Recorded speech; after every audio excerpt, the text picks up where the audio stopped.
The nature of carrying jealousy. There is an undeniable reality that has existed in everyday life.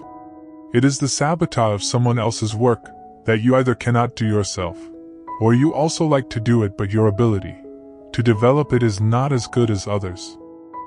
People with that nature are right to say they are selfish, but it is also not wrong to say they are jealous. People with the nature of jealousy are present everywhere, at all times, in all classes. In the marketplace, out of fear that others will benefit more than you seek to destroy it. In politics, you fear that others will have a higher position than you and attempt to destroy you. In society, we are afraid that others will do better than us, leading to jealousy. Worse, in literature, where people often live with sensitive souls and pure spirits, there is no shortage of people like that. Just because he was afraid that others would be more popular than him, he had a dark mind and sought out all sorts of magic attacks that used many harmful moves, both hoping to destroy the opponent's reputation and, at the same time, wanting to gain a little reputation for himself. Even though the method used was of low level, a wise man or a gentleman would be ashamed of his conscience just thinking about it. When people have a bad mind, they can do bad things without knowing how harmful the consequences of those actions will be.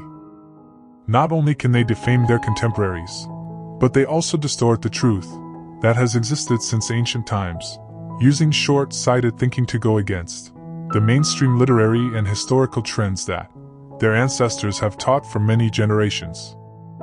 Appreciate and foster, nurture and promote.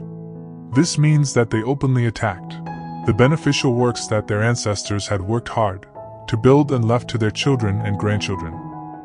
That means they are rootless people worthy of pity. Agreeing with them can only be people who have a mind no different from theirs, and have a narrow-minded knowledge of revenge that thinks a frog is as big as a cow. Attacking the right actions of others, attacking the good traditions of our ancestors, without self-reflection is only vague in our understanding. What is more ridiculous is that many of them themselves are in the cradle of the incident that they are deliberately attacking.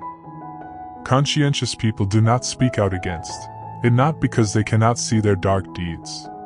Right and wrong have been determined by the clear-mindedness of public opinion. Wrong deeds will all be eliminated over time. Following selfish tendencies, aiming to benefit oneself and harm others is like a double-edged sword that stabs itself back, like a double-edged sword that stabs itself back, like a tactic of beating others in the back and applying it back to the user. Our grandparents used to say, "Blood squirts in your mouth, dirt first comes out of your mouth." The nature of jealousy is petty selfishness, not wanting to let others be better than you even though your abilities are too limited. People with that nature have darkened their eyes, pushed themselves into the dark sky of delusion, sold their personality to receive the ostracism of many people. The best thing is to see what you're doing. Each person has their old direction as long as it does not violate common interests and does not cause negative impacts on society. Especially do not look at others with jealous eyes.